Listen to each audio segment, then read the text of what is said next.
Hello and welcome back to my channel. My name is Nicole, and today I'm going to be talking about all the books that I read in the last week. So I set a challenge for myself this past week to get together a TBR for the Readathon challenge. Still don't know what that whole name is. I'll put it on the screen. Anyway, and so my most recent video showed you my entire TBR for that list, and then I challenged myself this week to see if I could get a bingo on the board that I made. So here's the little like board that they had that was actually for hopefuls. They actually do have a official bingo board, and that includes self-care on it as well, and I didn't do that. Like, in fact, now that I think about that, that probably says a lot about how my week went. Anyway, so I just decided to use their hopeful board as my bingo board, and I challenged myself to see if I could get a bingo in 1 week. So I highlighted for you in the last video the row that I thought was most likely to get me a bingo. So let's talk about how the week went and see if I got a bingo. I finished two books this week. One of them I was already in the middle of, and that book was The Invisible Life of Addie LaRue by V.E. Schwab. So I did finish this book this week, which I thought I would. And I'm really torn about how to rank this book, guys. I am definitely falling into the category of people who really liked it. So let me start out by telling you what this book is about. The titular character of this book is Addie LaRue, and she is a young woman who, at the beginning of the book, is really struggling with what feels like a small country town suffocating life. And all she wants is freedom and to just be able to live life to the fullest and do whatever it is that she wants. And so she finds herself on the eve of her wedding, praying to the gods to answer her and give her her heart's desire. And that doesn't go quite as how she planned, and she ends up sort of selling her soul to the devil for her freedom and a life full of choice and her own desires, so to speak. And the rest of the book is her having to live with the consequences of how that wish gets answered and fulfilled, if you will. This book just really surprised me. When I checked in last week, said I thought that this was going to be a four, a very strong four, but doubted it was going to be a five. I still hesitate to make it a five. And the only reason is a five for me means I'm going to reread the book. I really don't know if I'm going to reread this book because it's not the type of book that I would typically reread. To me, there just wasn't enough thematically that I would want to go back into the book and explore further. All that said, this is a really good book in my opinion. I really enjoyed the writing style, which, yes, I do think lends way more on the side of literary fiction than fantasy, what you tend to find in fantasy. And I especially think compared to her other fantasy. If you really like V. Schwab's fantasy novels and more specifically her writing style in that, you may find this very jarring to come to. If you've read nothing by V.E. Schwab, I would definitely say read this, and even if you like her fantasy, give it a try. I just think you will find it very different. This book to me does not feel like a fantasy novel at all. It feels much more in the vein of Kate Atkinson's Life After Life, or even The Midnight Library, where you have sort of fantastical things happening or some sort of magic, but it's more on the magical realism side of literary fiction than it is on the fantasy side of things. Um, so hopefully that helps somebody figure out whether or not they want to read this. But I think that's where the major tension in people liking or not liking this book. There were definitely a couple moments in the writing where I thought she was pushing the writing style a little too far, and that probably also knocked it down slightly from a five for me. But I can be pretty forgiving with my fives. For me, it's usually just would I reread this book? I doubt it. I'm just gonna be honest, I doubt it, but that's me. It takes I'm not a huge rereader, if that helps anyone. That's just a personal preference.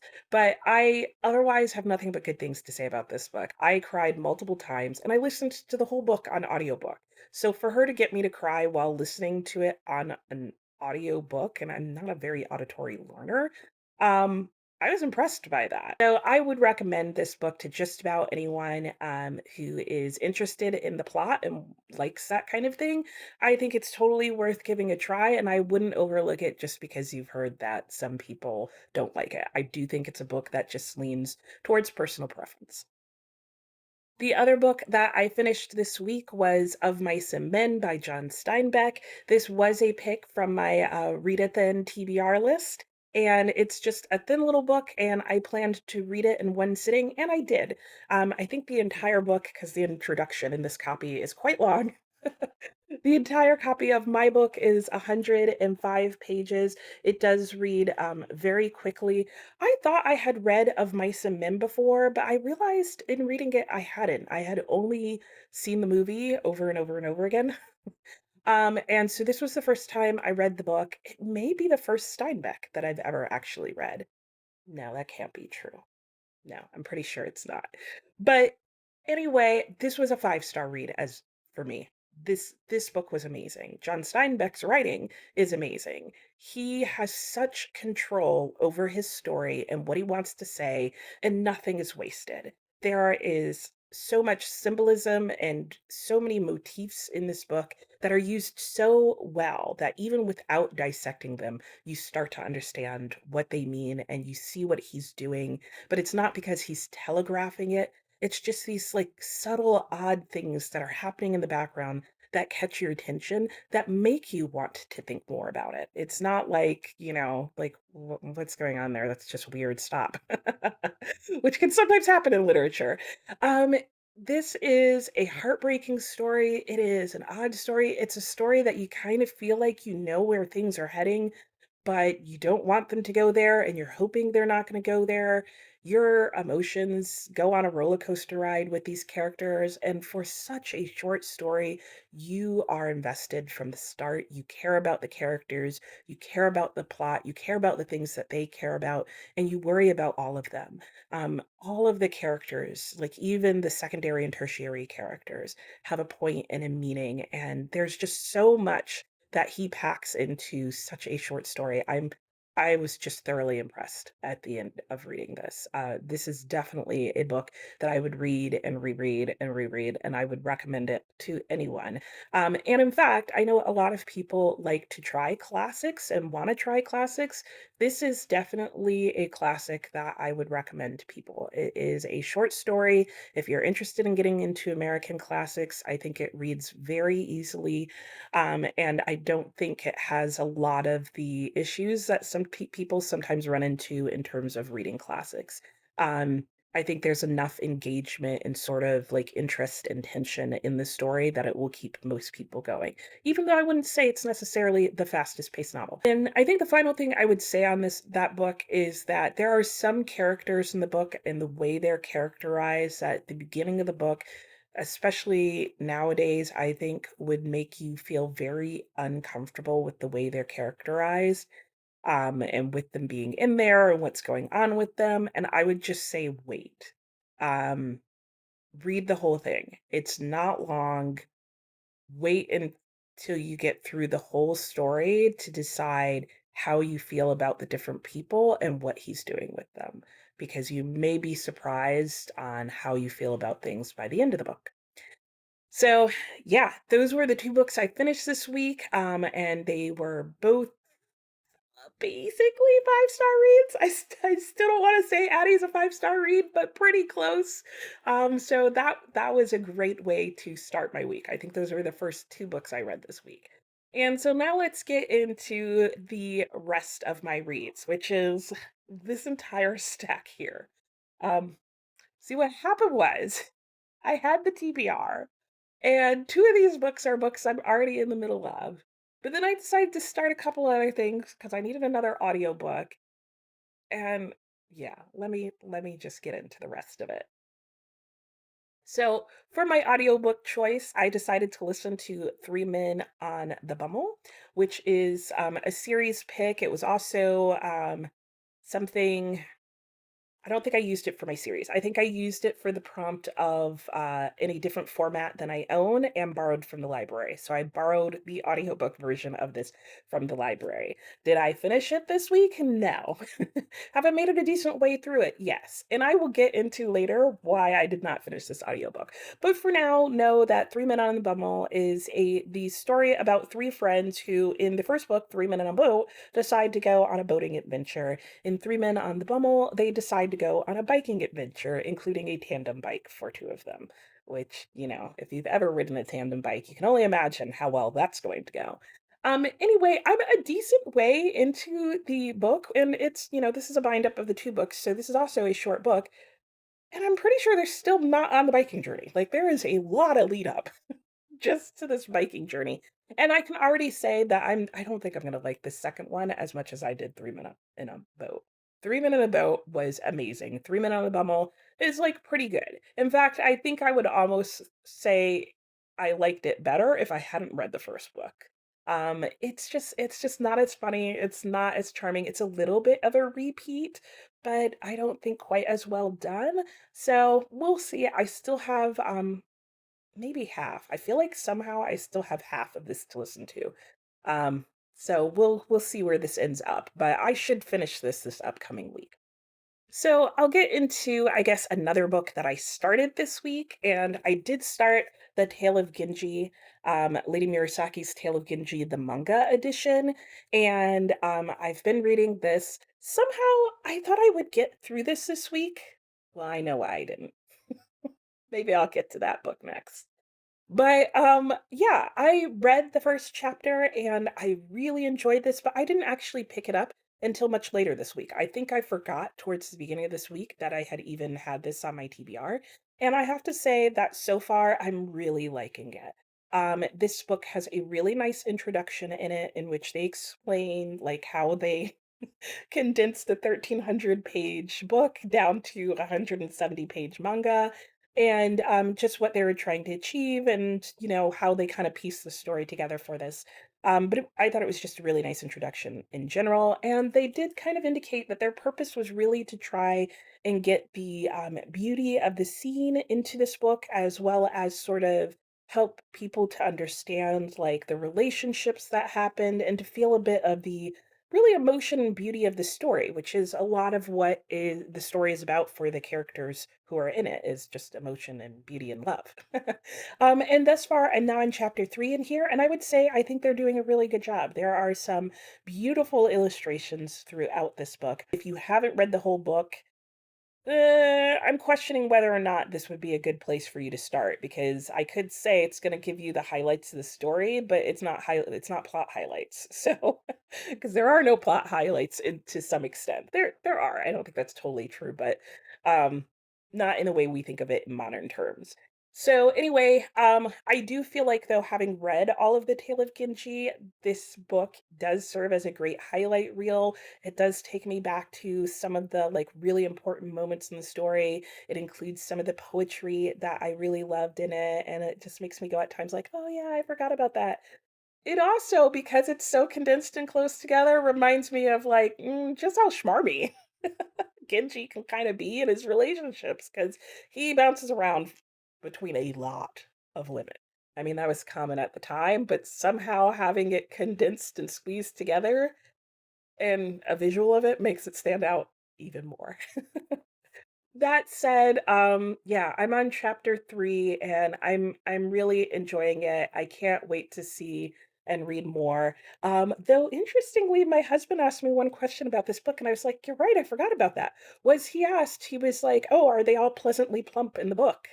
And the reason is during this time period, that was part of beauty, was that everyone was like what today we would certainly consider overweight, and they were all very round, and it comes up in the book and they do mention that. And in fact, usually if you are thinner at that time, it's because you were very, very sick. And that just has to do with the time and the culture. Like, being plump was basically considered a sign of wealth and happiness and good health. So my husband pointing that out, I was like, "Oh, that is a really good point." Like, they do look like modern people in terms of like no one in this manga is pleasantly plump. So, oh, so that's unfortunate. So, I guess I should get to the final book that I started, and I'm not gonna lie, the book that threw everything off. So, did I get a bingo this week? No. And why not? I blame it on Shirley. So, I have for a buddy read with Melinda at a web of stories. We are buddy reading Shirley by Charlotte Bronte. And I guess we should have known. So I didn't realize Melinda's read this book before. I have not. We decided to buddy read it because neither of us liked Villette, but we really wanted to give Charlotte Bronte another try, and we were like, let's do Shirley anyway. Regretting my choices. I'm now convinced that Jane Eyre was the peak of her writing and that there's a reason that that's a classic and that we've virtually forgotten everything else that she's written. I am not impressed, guys. This book, let me just put it this way. This book first made me basically have a reading temper tantrum and then kind of put me in a slump. And I feel like I'm still just barely clawing my way out of it. So I have nothing nice to say about this book so far. It's boring. Like that's the long and the short of it is it's boring. I don't care about the characters or what's happening. It reminds me topically, not in terms of its writing or boringness or anything, but topically, it reminds me of some of the things that come up in North and South. So Charlotte Bronte and Elizabeth Gaskell were friends, I believe. And I know that this is supposed to be sort of Charlotte Bronte's attempt to sort of write in the same vein as Elizabeth Gaskell did. So you're having discussions about industrialized England and about the mill workers and sort of the workers' revolution that happens, sort of in response to machines taking over jobs for people. And North and South wasn't my favorite, but I was interested and did care about the workers movement in there. In this, I don't care. I don't care about the machines, I don't care about the workers, I don't care about the main characters. There's just and at this point, I've gotten to I think chapter 12 or so. It's starting to pick up slightly. But when she gets to just pages and pages of narration, it's ugh, God, I just can't. I just it's not enjoyable. And I haven't had that feeling in her other books. But two of the things that I did notice in her other books is that both Villette and Charlotte have very strong first person narratives. This book, I swear, starts out with a first person narration and then slowly switches to a third person narrator? Yeah. Yeah. In fact, I would almost argue that it kind of goes back and forth. All that to say that the narration of this book is a hot mess. I think that's what I'm starting to realize at this point. It would have been better sticking to a first person perspective like she had in Jane Eyre, which there was in Villette. Um, because whatever she's doing here, it personally, at least for me, it's not working. Anyway, yeah, I'm blaming Shirley for ruining my bingo this week. Now, if you look at my bingo board, you may be going, Nicole, Shirley wasn't even on your bingo board. Yeah, that's true. But it's because after I made that video, I realized, oh wait, I'm supposed to be starting Shirley as my buddy read. And so what I did was I switched it out for the ambassadors because the ambassadors was my choice for nature on the cover. And if you look, there's nature on the cover of this book. You know, you see the tree right there. And so I thought, okay, I'll just switch Shirley in there. That was probably the worst mistake I made this week. This book, and I started it at the beginning of the week. And I started on Friday. And by Saturday, I was like, I'm done. I don't want to read any more of that book. And I kind of threw a mental temper tantrum and I said, I'm not reading any more of that book right now. I don't want to do it. And so then I refused to read at all because I think somewhere in the back of my mind, I was like, well, if I start to read, eventually I'm going to have to pick Shirley up. I didn't read the whole weekend. I don't think I read again until like Monday when I had reading sprints. And then that was when I started The Tale of Genji because this was like my rebellion against Shirley because I still refused to pick that book up. I'm now listening to it on audio, which is why I didn't finish this book. Mad at Shirley. Surely it could have been better. All right, let's move on because now I'm getting mad at Charlotte Bronte. But I may or may not finish that book. We'll see. I'm listening to it on audio, so they can just kind of blab in the background like Charlie Brown's teacher, because that's what it feels like sometimes. But it is getting microscopically better. Let me get to the last three books. I will start with this, which is William Styron's Nat Turner, 10 Black Writers Respond. My plan with this was to read one essay a day, but like I said, I didn't read Saturday, Sunday, and only started to read again on Monday. Had a long day on Tuesday and decided not to read any books then either so I could catch up on Shirley. And so even the like 5 pages of this a day didn't get read, which is a shame because I have really enjoyed just about every essay in here.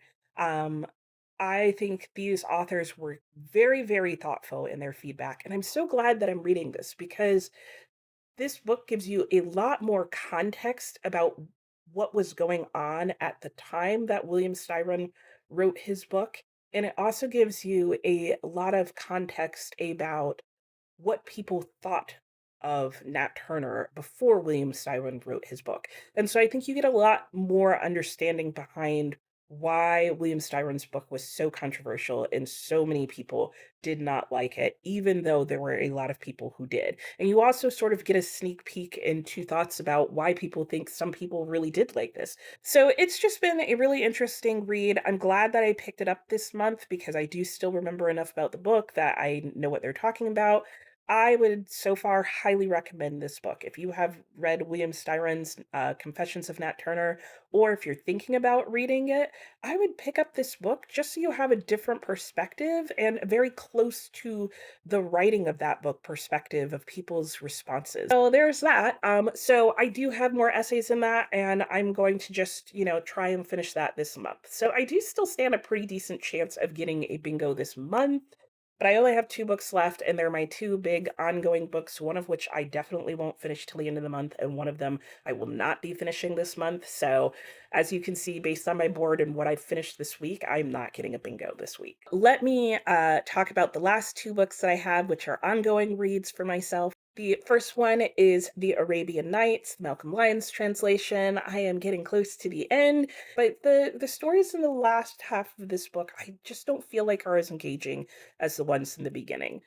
These pink ones here are all about the same section, and they were. I was talking last week about how all of a sudden this has become like Aesop's fables, where it's like stories about animals and like little lessons, and some of those were more interesting.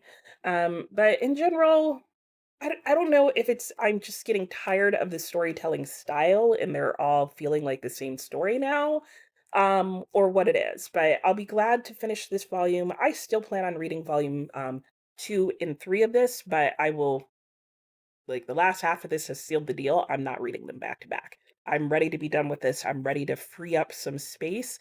And it's also made me realize with a book that's that long that is also not binge readable that that's not a good book to have going with other large books or to have going with a lot of buddy reads because it sucks up a certain amount of reading time I have each day, and I'm realizing that over a long period of time I want that book back. I want that time back.